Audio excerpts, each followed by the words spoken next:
Hi, welcome to the talk on Destiny and Bazi.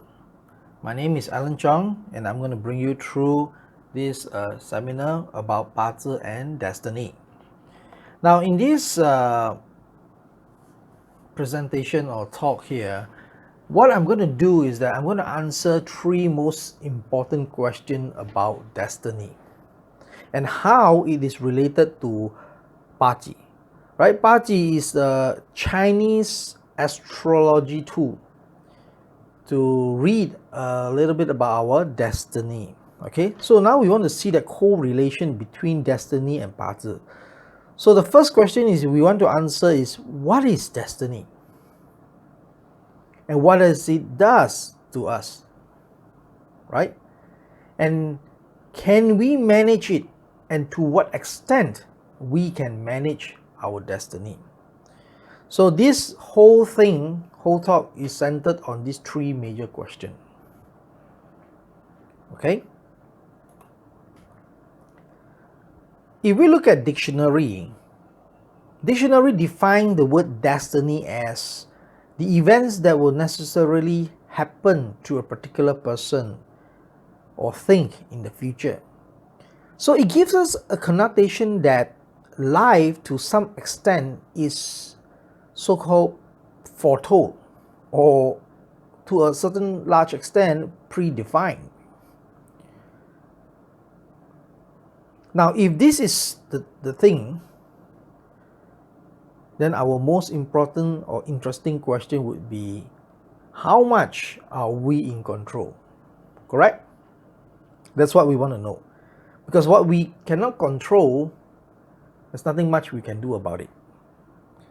Okay, so let's understand the model first. From the Chinese astrology perspective, let's try to understand the model. For example, we always say that there's three elements, a trinity, the cosmic trinity of heaven, man, and earth. Right? Heaven talks about our karmic ledger. So it's like things that we have done in the past. Right? And because of that, we were given certain date and time to be born. And thus, that gives rise to our destiny chart or our Bazi chart. Right? So from there, it talks about our karmic history. So what we saw in the past, we reap in this life. So that's one way of looking at it, right? And the heaven part is also noted as the fate part. What do you mean by the fate? The fate is like, who is your dad? Are you born a male or female? Or are you Chinese? Are you Indian? Are you American? Right? Are you Japanese? So this is a little bit of fate. You can't change. No matter how much you hate your dad, you cannot deny the fact that if you run through a DNA test, that's your father, right? So this is the thing that we call the fated part. And this is given by heaven, right? Now, the earth part, it's about the environment that we live. For example, some people live in certain countries that have earthquakes. Some people have typhoon, some have tornado, some have a volcanic eruption, some have tsunami, right? We are quite blessed here in Malaysia in the sense that we don't really have much natural disaster. So the environment we live also affect our destiny. And the country you're born, you're subjected to certain laws, right? Certain countries, you are not allowed to eat chewing gum. Certain countries, gay marriages are forbidden or illegal, right? So the law of the country also affect our life to a certain extent. What about the cultural part? For example, we have born in different cultures, right? So different cultures also will have different impact on our lives. For example, you're born in the Middle East, you're born in the West, you're born in Nordic Europe, so Africa, right? So every culture is different, and the way people live their life there their belief system, their spirituality, the religion, everything, all these affect us, and all this falls under the category of earth. So man is sandwiched between heaven and earth. But more importantly is that man gives meaning to heaven and earth. Because without the man component, heaven and earth has no meaning. So man gives rise to heaven, man gives rise to earth. And that's why man gives rise to the meaning of life or destiny. Because human being has one thing that most creatures do not have, is that human beings have this thing called the mind and the ability to think and logic certain things, right? Whereas most are based on instinct, their natural instinct. Now man is a little bit different. So you have this mind. So this mind can bring good things and bad things to us, depending how you use it or how we understand the mind. Okay, so in a nature's way, okay, for example, we are learning the nature's way of party, right? So in the nature's way, we will use, for example, a tree. So if I'm born a tree, or I'm born the sun, or am I born the seawater, right? So every person or every nature has given a role, a duty. If you are a tree, you can't move. If you are water, you won't sit still, right? So this is the thing that nature give answers to why destiny or the meaning of destiny. So the next interesting part is that, is heaven, man and earth in equal parts, meaning each of them rules 33% approximately our life. Now most practitioners advocate this model of 1/3, 1/3, 1/3. Is that so? Let's do some investigation. Now if you look at this model here, you'll see that the heaven, in my opinion, carries the biggest portion. Earth second largest, while man has the smallest portion. That is the reason why if you find 10 people who work hard, who put in same amount of effort, yet their life outcome is different. Simply because the heaven and earth part plays a big role in shaping the outcome, the final outcome of each and every individual's life. So you see, like man, though he has this free will thing, this free will thing comes from our mind, right? So we have our own mind. With our own mind, we're able to logic certain things, we're able to feel, we have emotions. So this mind gives us a free will. So we have a choice to choose.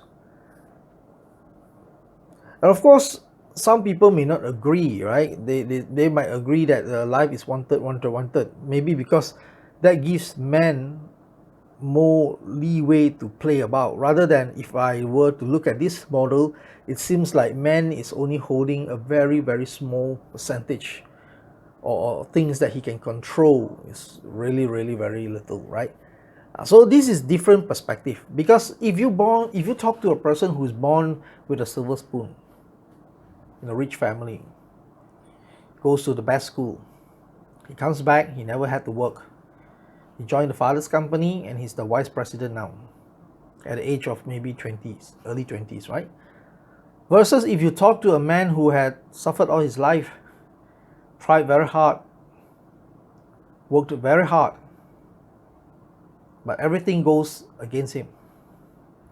So different people will have different perspective depending where you stand and see things, right? But if I will look at a general model, I would say this is the model that is most realistic in life. I'm sure if some of you who have lived well above 55, 60s, in your 70s today, I believe to most of you would agree that this model is the most realistic model. It's not that you don't try, but sometimes things just doesn't happen the way you want it, right? Because the component of heaven and earth is there to shape how things is going to turn out for us. So then the next question is that some people will say, okay, if I have a destiny, if I have good destiny, right, and I have good luck, earth luck. Earth luck is also includes Feng Shui, right? Say, so I have good heaven luck, I have a good destiny, I have good earth luck, part of it which is Feng Shui. I have good Feng Shui, so I don't need to work, right? I just wait and things will happen as it is. No, of course not. Of course, it doesn't work that way. Now, let me share with you this mathematical equation here. So let's say I assign a value of 3, maximum value of 3 to heaven, maximum value of 1 to man, and maximum value of 2 to earth. So if you have the best destiny, you have to put in the best effort, and you have good Feng Shui, you have lived in a very prosperous country, land of opportunity, no disaster, blah blah blah, you get a maximum 6 points. What if you decided that you're not going to do anything for the rest of your life? That means you're going to zeroize your human effort. So then what is the outcome? The outcome is 3 times 2 times 0. You get 0. So nothing actually happens when you do not put in any effort. But even you put in the best effort, the best you can get is 1. Right? So it tells us something. It tells us a very important lesson here is that while human effort may not be the game changer, but it is essential for things to happen.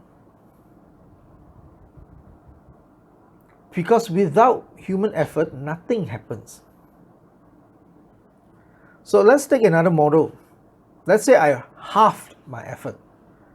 3 multiplied by 0.5 multiplied by 2, you still get 3. The result is 3, right?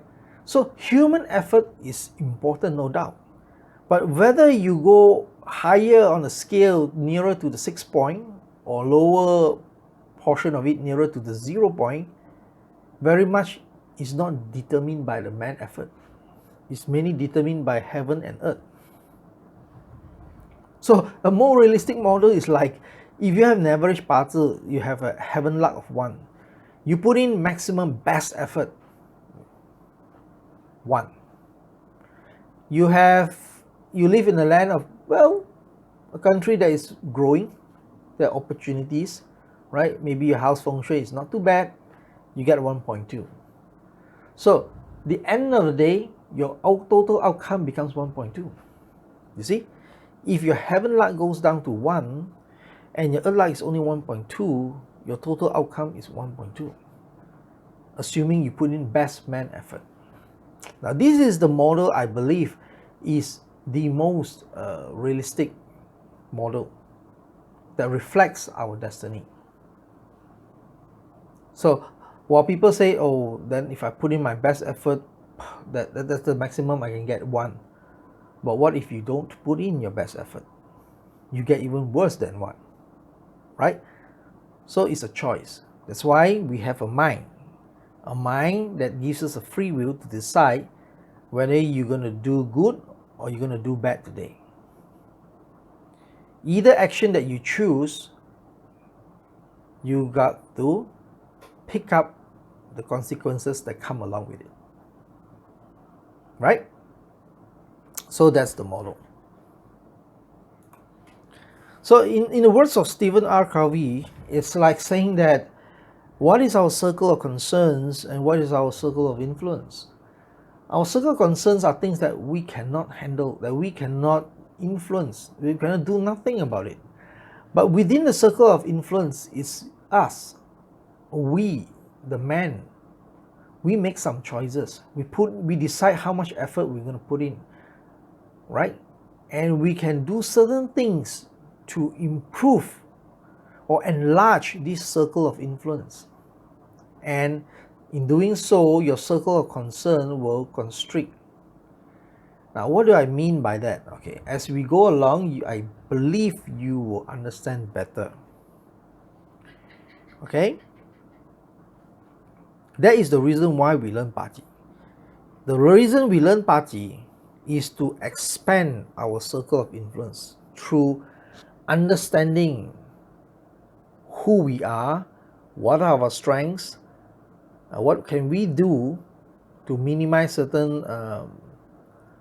to minimize the bad events, maximize our effort. So in doing that, over time, we will enlarge our circle of influence. Let me share with you a story. A story about the chicken and the eagle.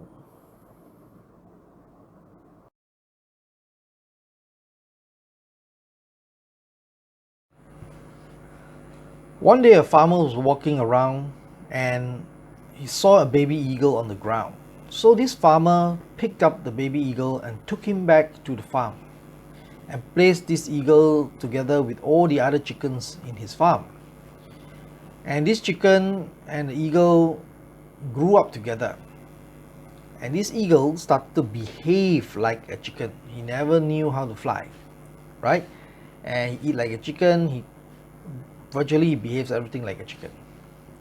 So one day, a naturalist passed by the farm and saw this eagle and asked the farmer, "Hey, what's this eagle doing here?" So the farmer told the naturalist the history of this little bird. And the naturalist told the farmer, "Well, I will train him how to fly so that he can be what he was meant to be." So the naturalist set off to train the eagle. And after a couple of days and a week or so, the eagle started to flap his wings. And the eagle started to flap and flap and flap, and soon he was able to fly. And the moment he took off, he went higher and higher and higher and higher until it's so high in the sky that all his chicken brothers can no longer see him.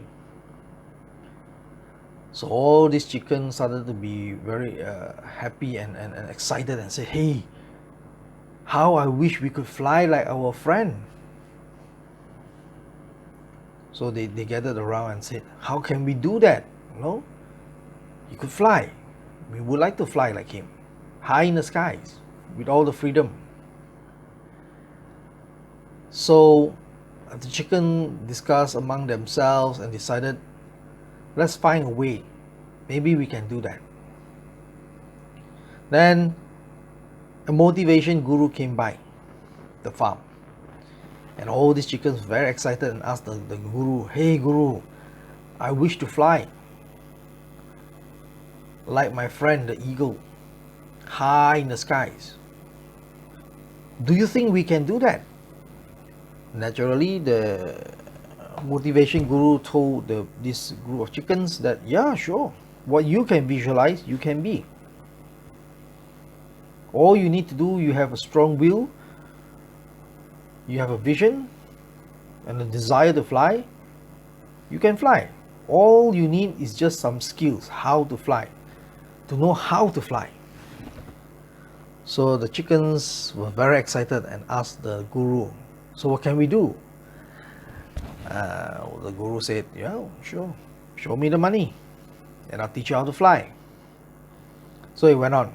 So they attended the class, they paid the money, they attended the class, and the guru teach him, okay, this is the step 1, step 2, step 3, and okay, now you've done learned up the skills, you need to practice more. So the chicken was so excited and said, "Okay, let's practice."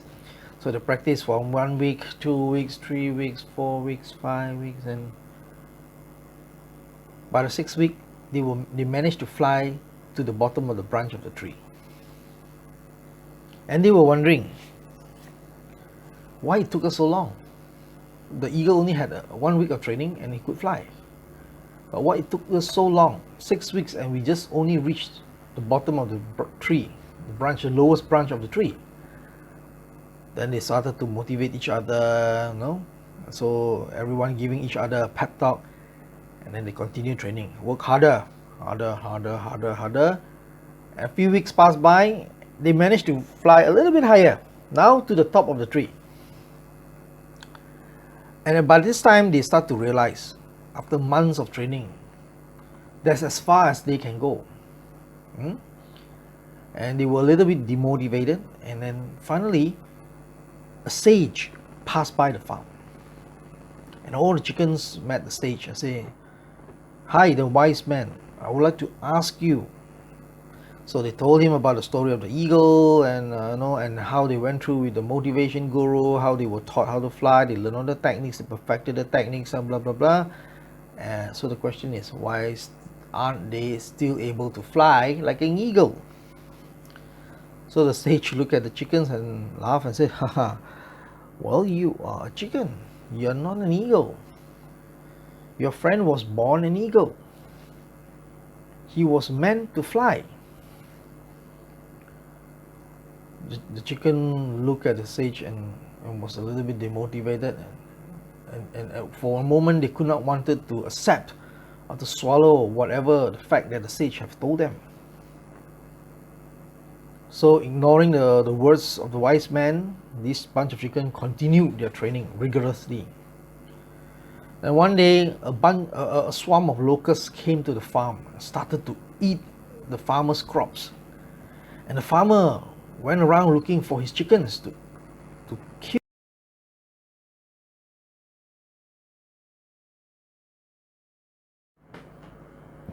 And guess what? He could not find the chickens because the chickens were busy training how to fly, to be like an eagle. So finally, the locusts ate up all the crops of the farmer, and the farmer had no harvest and no income for that season. So what to do? The farmer had to kill some of the chickens as food and sold some of them to the market. So you see, my friend, sometimes in life there are some things it's very clear. Being a chicken and an eagle is what the nature has given us the answer. Some are born an eagle, some are born a chicken. A chicken's job is to eat the locust. But instead of doing so, the chicken went to train to be an eagle, something that the chicken was never meant to be. So that brings us back to the question, what is destiny? What does it do to us? Being an eagle and a chicken is a destiny. What it does to us, very simple. If you're a chicken, your job is to eat the locust. That is your contribution to nature. That is your usefulness. But instead of focusing on your usefulness, you go and build a dream that was not sustainable. Or rather, I would say an unachievable dream of being an eagle, right? The eagle will naturally fly very high in the sky because he was born to be one. So do you know whether are you born a chicken or an eagle? That is the question that I believe many people are not aware of. They do not even know where they are today. Right? Now that's the irony of life. So let's take another look from the point of I Ching. Now in I Ching, a very old ancient text of Chinese metaphysics, says that first is destiny, second is luck, third is Feng Shui, fourth is character, fifth education, sixth reputation, seven is appearance, eighth religion, nine noblemen, and 10 is health. So what this text is trying to tell us, why the sequence has to be destiny 1, luck 2? Because these are the two most important things, and Feng Shui comes in third. So they are like the gold, silver, and the bronze medal of our life. Then everything else, number 4, 5, 6, 7 until number 10, these are the human actions. These are the part that we decide. We can decide to change and alter our character, right? To cultivate good deeds, right? To do good or to do bad is a choice, right? You can choose to study or you choose not to study. You can choose to pick up a new skill in life or you choose not to. You can build a reputation, right? You can improve your appearance. You have a religion to guide you in true life, mixed with noblemen, people who lift you up, rather than mixing with people who take drugs, drunkard, doing illegal gambling. So these are choices that we do every day. We have a choice on this. Health. Do you take care of your health, or do you not? You sleep late, drug abuse, things like that, right? So the green box here actually virtually says that actually these are things that we can decide what to do. But everything else, number 1, 2, and 3, is pretty much the energy that is dominant, that decides the bulk of the outcome of our life. So number 1 is destiny, number 2 is luck. Destiny and luck collectively comes from our date of birth. That is what I call Bazi, right? Our Bazi will tell us item 1 and 2. So can you imagine how significant is our Bazi, our destiny? Because our destiny comes from 1 and 2. Right? So our date of birth covers the gold and the silver medal. Then your Feng Shui comes in third. So traditionally, people use Feng Shui to help. If the destiny and luck is not strong, they use Feng Shui to help. It's like a supplement. It's like you have a main course, but you have vitamin C as supplement. You cannot go the other way around. It just doesn't work that way, right? Now, so the question comes back, is Bazi a diagnosis and Feng Shui the prescription? This is not always true. Why? Because Bazi will give us problems from the Bazi. Feng Shui will give us problems from the Feng Shui point of view. They are independent forces. You live in a good Feng Shui house and you live in a bad Feng Shui house has not completely dependent on your Bazi. There may be some relevance, but not entirely dependent on your Bazi. Feng Shui is the environment you stay in, right? The house environment. So therefore, they are two different things. So they independently can cause us problems. Sometimes our sickness comes from our Bazi. Sometimes our sickness comes from a house Feng Shui. So they have independent effect. So it's not always true that Bazi is the diagnosis and Feng Shui is the prescription, because Feng Shui cannot solve all your problems. Whether you're going to be a multi-millionaire or not, is very much dependent on your destiny and luck. Feng Shui is to support. If you have a good Feng Shui but you don't have the destiny to be a multi-millionaire, you will never be a multi-millionaire. You can be a rich man, but you cannot be a multi-millionaire, because your destiny just never catered for it, never designed for it. That is the ancient view of it. Okay? Now, of course, motivation gurus today may differ from what I just mentioned, right? So the notion that whether destiny, luck, and Feng Shui, do they come in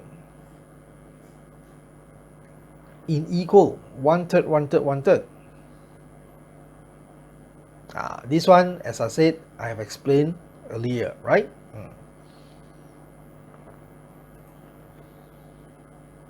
So what is Bazi? So Bazi covers two parts: destiny and luck. So destiny is the capacity. It's our capacity, our life's capacity. That comes from this natal chart here. You see this natal chart here. Whereas the luck cycle is like a path, and it changes every 10 years. If you see, there's a lot of columns here, right? So they have a different time zone. So 7, 17. So every 10 years you change your major luck.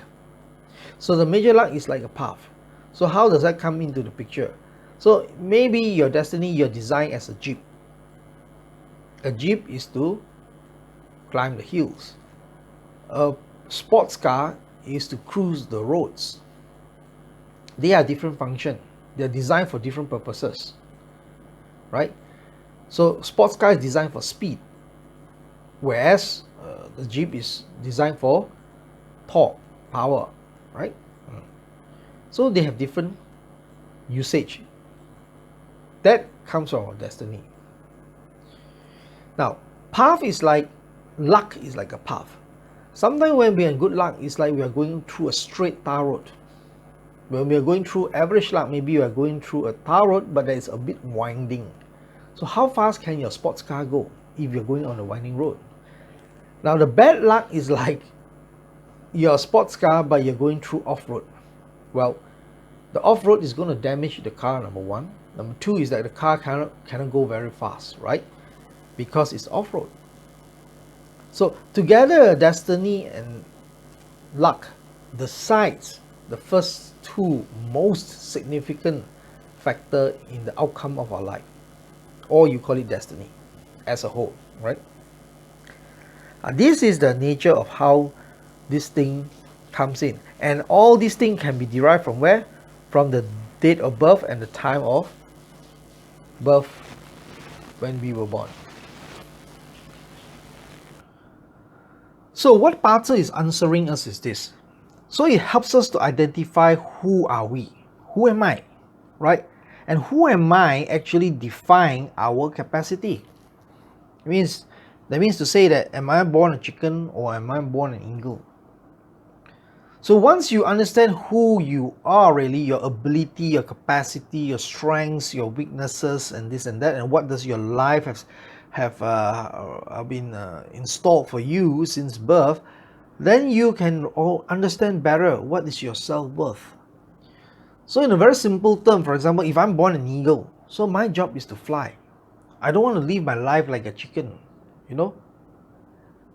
But if I am born a chicken, then my job is to eat the locusts and not to dream how to fly. So with that understanding, then you can contribute to society, because at the end of the day, everyone wants to be useful to society. Everyone wants to be happy, because in order to be happy, you have to be useful to society. Nobody wants to be a useless person, right? Because once you show your usefulness, your self-worth, then you know that your life can be happy. That is why in modern science, scientists have discovered that positive thinking is not a long-lasting happiness factor. Rather, realistic and practical thinking is going to lead you to a long-term happiness. Now, even science have proven that. So why? Because once you understand who you are useful, because your boss depends on you. Your CEO depends on you. Without you, he can't get the job done. So when you do your job wholeheartedly and do it well, then you are useful to the organization. And that has a multiplier effect, because what you do affects your other colleagues, and their family as well, right? Whatever you do affects your manager, your directors, your CEO, whatever, your clients, your suppliers and things like that. So understanding ourselves in a more realistic and practical manner gives us the real self-worth, the long-term happiness.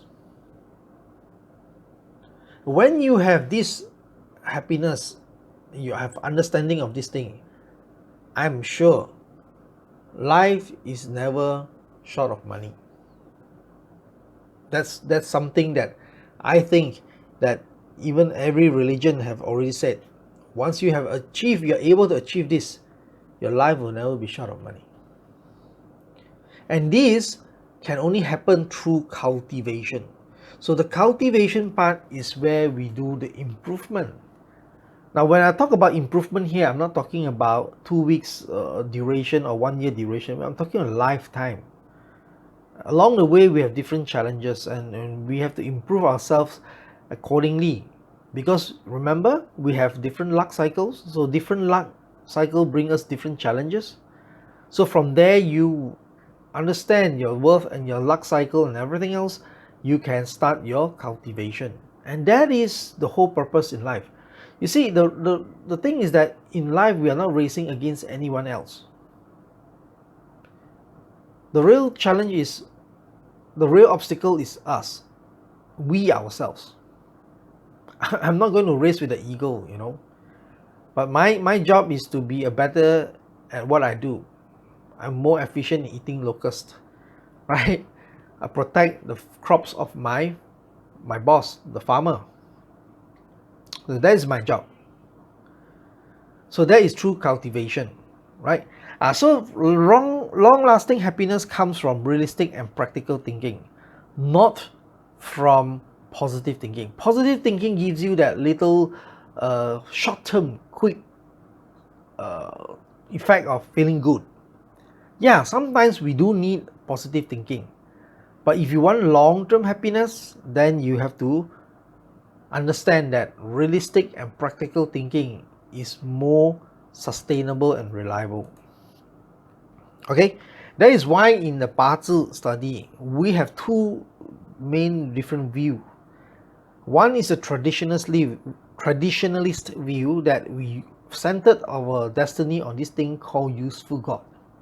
So if a Bazi has useful God, your Bazi is normally a good Bazi. But if you don't have it, then you have to cultivate the useful God in your own destiny. So for example, if I'm born a soil, so what do a soil do? A soil is to grow crops, right? What if I'm born a rainwater? My rainwater is to nourish and cool down the earth. What if I'm born a flower? My flower is to bring happiness to people, to beautify the world. What if I'm born a tree? So if you're a tree, then your job is to nurture, grow fruits, right? Provide shades for other plants. So that is different for everyone. You and I, we are not the same. We have different destiny, so we have different purposes in life. And that is from our Bazi, we try to understand this and make sense of our whole thing. And from there, we can create our own self-worth, understand our own self-worth, and work towards cultivating for a better life. Now, then the other school of it says that, contemporary school says that, oh no, you don't care about everything else. You only talk about motivation. How if you want to be something, you just learn up the skills to be something. Well, I'm not saying that they're wrong, right? They are correct in many ways. They are correct as well, but the perspective has to be put into the right use. You need to learn something, of course, but the question is, what is your strength? What you are supposed to learn? If I'm never good in arts, why do I spend hours training how to be a great painter when I was never born to be a painter? Maybe I can put my skills to better use in some other things, right? So that is the point. You see, I'm not saying that you should not learn a new skill, but the question is, what kind of skills do you learn? Not because you dream to be a CEO, so you learn out the skills to be CEO, or you dress like a CEO, or rather they say fake it till you make it, you know. Sometimes it works, sometimes, most of the time it doesn't work. Because it works on you if you are an eagle living in a chicken coop, then it works on you. But if you are a real chicken, that's it. You can train your whole life, you will never be one. So why? Why waste your life in frustration? Why live your life in frustration, in anger, in confusion, right? So this is what traditionalist party is trying to help us. That's why the sages in the past, they created this system is to help us, is to guide us, to give us some sense of direction in life. And not just a hope that is never attainable. Unattainable hope only leads you to frustration, leads you to anger, push you to confusion. That's all. So it's through realization, understanding, and cultivating. That's how we improve our destiny. Okay? So if you understand this story, then you will know that the root of all suffering is when we try to be something that we were never born to be. That is the root of suffering. Whether it's physical suffering, mental suffering, emotional sufferings, it all comes from here. It all starts from here. So Bazi is trying to help us to be more practical, realistic, and find and be the best of our own version, right? That is the true purpose of life. Okay, and like what the Chinese say, if you have lived life through 50, you would have seen what life is. It's not that you have never tried. Sometimes you tried, you put in effort, you invested, you studied, whatever, but just doesn't happen the way you wanted it to be. And the question is why. So I hope my presentation above have given you some idea why. So the why, the answer is already in your or in our destiny. Okay, so that is why the nature's way of Bazi and why we should learn Bazi is to guide ourselves, to understand ourselves, and this knowledge you can use for life, not only now. What about your next 10 years, another 10 years, another 10 years? And not only that, you can help all the people around you, your family, your close one, guide them, give them some advice based on their own destiny, right? So from there, we can further improve and smoothen our life. Only modern people start to think that money is the benchmark for success. In the old days, back in the old days, money was never the reason to define success. Success was defined with other things: nobility, usefulness to society, your contribution to society. Those were the benchmark of the days. And somehow, in the modern era, everybody tries to define success by how much you have. But that doesn't mean that it will bring meaning to your life. To some people, to the ego, yeah, maybe that makes a lot of meaning. But to the rest of the people, it does, most of the time it doesn't, right? So if you have the heart to improve your life, one of the skills that you can consider is learning up Bazi. Okay, the nature's way of Bazi. So I hope I have given you some insights, and that's my point of view of how I look at things, and I just share with you. I hope you like it, enjoy it. So if you do subscribe to our channel or give this video a like, and if you find it useful and helpful, maybe you would like to share it with all your friends. I'm sure they will appreciate what you do, right? So that's all for today. Thank you. Bye bye.